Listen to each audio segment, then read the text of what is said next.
आइए बाल महाभारत का 29वां पाठ पहला, दूसरा और तीसरा दिन पढ़ते हैं। बच्चों, महाभारत का युद्ध कुल 18 दिन चला।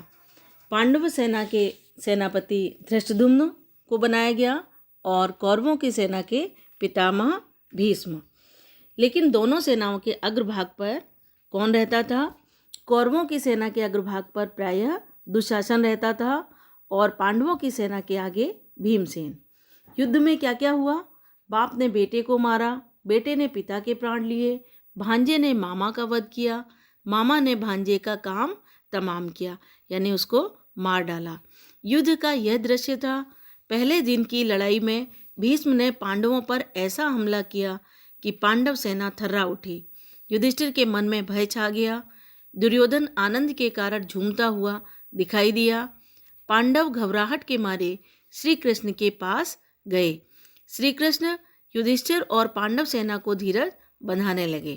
पहले दिन की लड़ाई में पांडव सेना की जो दुर्गति हुई थी, उससे सबक लेके पांडव सेना के नायक धृष्टद्युम्न ने दूसरे दिन बड़ी सतर्कता के साथ व्यूह रचना की और सैनिकों का साहस बंधाया। सारी कौरव सेना में 3 ही ऐसे वीर थे जो अर्जुन का मुकाबला कर सकते थे, भीष्म, द्रोण और कर्ण। सारे कौरव वीरों को अपना प्रतिरोध करते हुए देखकर, यानी सभी कौरव वीर अर्जुन को रोकने में लग गए, अर्जुन का विरोध करने लगे। तो अर्जुन ने अपना गांडीव धनुष हाथ में लिया, इस कुशलता से युद्ध किया कि कौरव सेना के सभी महारथी देखकर दंग रह गए। भीष्म ने अर्जुन पर जोरों से हमला कर दिया। इस प्रकार अर्जुन और भीष्म के बीच बड़ी देर तक युद्ध होता रहा, फिर भी हार जीत का कोई निर्णय न हो सका। एक ओर यह अद्भुत युद्ध हो रहा था, तो दूसरी ओर द्रुपद का पुत्र धृष्टद्युम्न, जो द्रोणाचार्य का जन्म से बैरी था, आचार्य के साथ युद्धरत था। सात्विकी द्वारा छोड़े गए एक बाण ने भीष्म के सारथी को मार गिराया। सारथी के गिर जाने पर घोड़े हवा से बातें करते हुए अत्यंत वेग से भाग खड़े हुए। हवा से बातें करना मुहावरा है, इसका अर्थ है बहुत तेजी से भाग गए। इससे कौरव सेना में बड़ी तबाही मची। सब कौरव वीर पश्चिम की ओर देख देख कर यह मनाने लगे कि कब सूर्यास्त हो और युद्ध बंद हो, ताकि इस तबाही से मुक्ति मिले। सूर्य अस्त हुआ, संध्या हुई और युद्ध बंद हुआ। पहले दिन की लड़ाई के बाद पांडवों में जो आतंक छाया हुआ था, वह दूसरे दिन युद्ध का अंत होने के बाद कौरवों के मन पर छा गया। यानी पहले दिन की लड़ाई में पांडव उदास थे, दुखी हुए थे, क्योंकि उनका बहुत नुकसान हुआ था। लेकिन दूसरे दिन का अंत होते होते कौरवों के मन दुख से भर गए, उनके पक्ष का बहुत नुकसान हुआ। तीसरे दिन दोनों सेनाओं की व्यूह रचना हो जाने के बाद दोनों पक्ष एक बार फिर से युद्ध में लग गए और एक दूसरे पर हमला करने लगे। भीमसेन द्वारा चलाए गए एक बाण से दुर्योधन जोर का धक्का खाकर बेहोश हो गया और उसका रथ पर वह गिर पड़ा।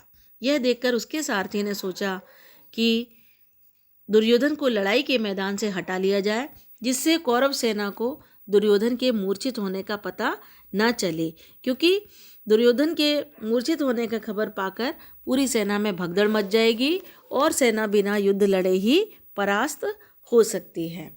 तो इन्हीं विचारों से प्रेरित होकर सारथी जल्दी से रथ को युद्ध भूमि से हटाकर छावनी की ओर ले गया, किंतु उसने जो सोचा था हुआ उससे उल्टा ही। अनुशासन के टूटने और सेना में खलबली मच जाने का कारण वह स्वयं ही बन गया। सैनिकों में भगदड़ मच गई। इधर पांडवों की सेना में आनंद छाया हुआ था।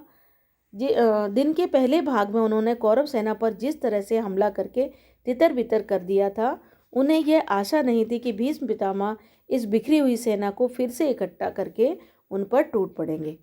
भीष्म ने अब ऐसा भयानक हमला किया कि पांडव सेना के पांव ही उखड़ गए। पांव उखड़ जाना भी मुहावरा है, जिसका अर्थ है कि पांडव सेना स्थिर ना रह सकी और उसको पीछे हटना पड़ा। श्री कृष्ण, अर्जुन और शिखंडी के प्रयासों के बावजूद भी पांडवों की सेना अनुशासन में न रह सकी। भीष्म के द्वारा छोड़े गए कई बाण अर्जुन एवं श्री कृष्ण के शरीर पर लग गए। अब श्री कृष्ण को असीम क्रोध आ गया, उनसे रहा न गया। उन्होंने खुद भीष्म को मारने की ठानी। अर्जुन यह देखकर सन्न रह गया, क्योंकि आपको याद होगा कि श्री कृष्ण ने अर्जुन को बताया था कि मैं युद्ध में कभी भी हाथ में कोई अस्त्र शस्त्र नहीं लूँगा, युद्ध में प्रत्यक्ष रूप से भाग नहीं लूँगा, केवल तुम्हारा सारथी बनूंगा।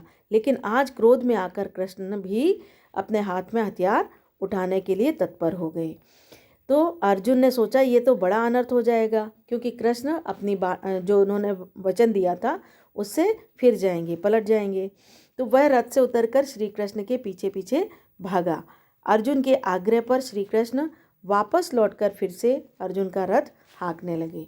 श्री कृष्ण के इस कार्य से अर्जुन उत्तेजित हो उठा और कौरव सेना पर वह वज्र के समान गिरा।